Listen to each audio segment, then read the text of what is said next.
Welcome back to our latest deep dive. Today, we're really unpacking the Q2 2025 blockchain gaming scene. We got the DappRadar report here, and we're going to sift through it, figure out what's really going on. Yeah, it was quite a quarter, wasn't it? A lot happened. Some major game shutdowns, funding got tighter, but then you also had some, surprising moves from the big traditional gaming companies. Right. So our goal today is, cut through that noise, look at the challenges, sure, but also spotlight where things are actually showing some real strength and innovation. Okay, let's dive right into the numbers then. The headline seems to be gaming activity dropped. What are we talking about? Yeah, 17% down quarter over quarter. That's significant. 17%. And that puts us where historically? It's actually the lowest daily active user count we've seen since early 2023. So, yeah, a noticeable dip. Wow. And it wasn't just usage, right? A lot of projects just disappear. That's right. Over 300 dapps, which is like 8% of all the listed gaming projects, they just went silent this quarter. That's a pretty big shakeout, really. A shakeout. Okay. But here's something interesting in the data. Despite that overall drop, some chains like opBNB and WAX, they're still holding strong with users. Exactly. And there's this game off the grid. It's buzzing already, and it's still in testnet.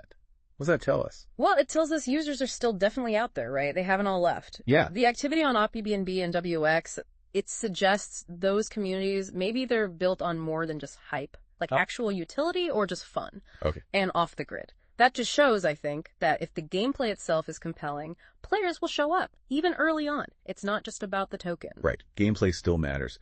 So looking at those survivors, the ones doing well, what are they doing differently? What's the innovation here? Yeah, that's the key question. And we see some cool stuff. Take World of Dipians. They added AI-powered NPCs, expanded multiplayer, basically making the game itself better. Enhancing the actual experience. Precisely. Or OTG off the grid again. They rolled out cyber gear, jetpack slides, things that make playing more immersive, more engaging. And it's not just gameplay mechanics, is it? I saw Seraph did something with a big prize pool. Yeah, Seraph dropped an $800,000 prize pool, but with this interesting token burning twist. Token burning. How does that work exactly? Why is that significant? So basically they take some fees or revenue and just remove tokens from circulation permanently. Ah, okay. Create scarcity. Exactly. It's meant to potentially boost the value for players who hold the token, kind of aligning everyone's interests. And then you've got Alien Worlds really pushing decentralization. Always so. They gave community DAOs these decentralized groups where token holders vote actual control over the mining rewards. That's, genuine decentralization finally starting to happen. Putting power in the community's hands. That's a big step. And Axie. Still around? Oh, yeah. Axie's still a major player. They had, 2.5 million pre-registrations for their MMO? Yeah. They even sunsetted another project to really focus on that. Doubling down. Makes sense. And Guild of Guardians, I saw they actually beat Bored Ape Yacht Club in trading volume. Yeah. That's pretty amazing, isn't it?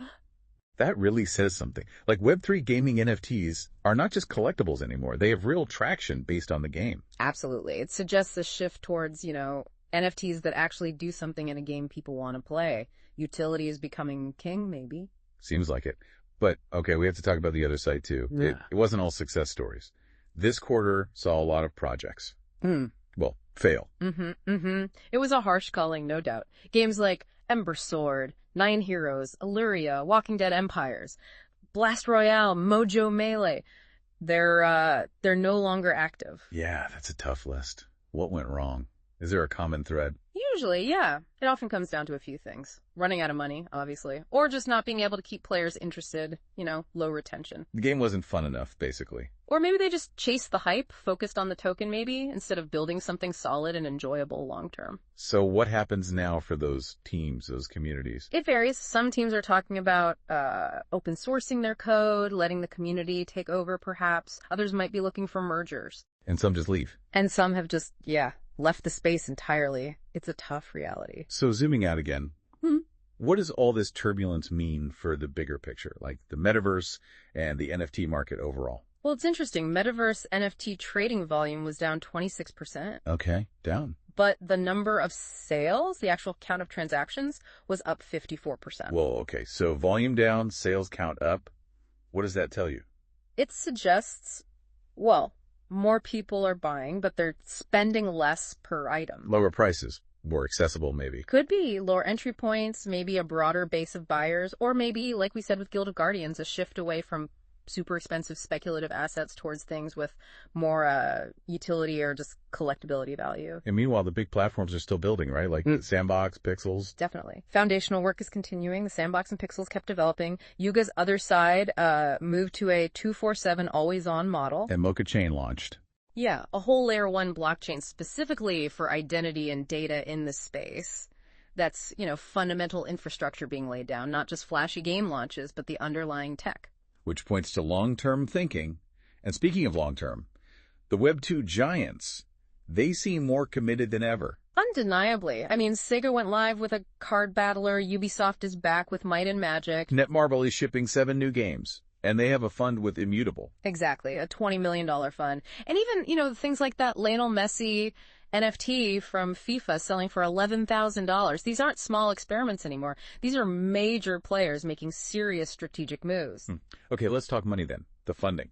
The report said only $73 million raised in Q2. That sounds incredibly low. It is. It's a huge drop. 93% year over year. On the surface, yeah, it looks pretty dire. 93%. But there's a twist, isn't there? Where did that money actually go? Right. Here's the crucial part. 75% of that $73 million went straight into infrastructure projects. Oh.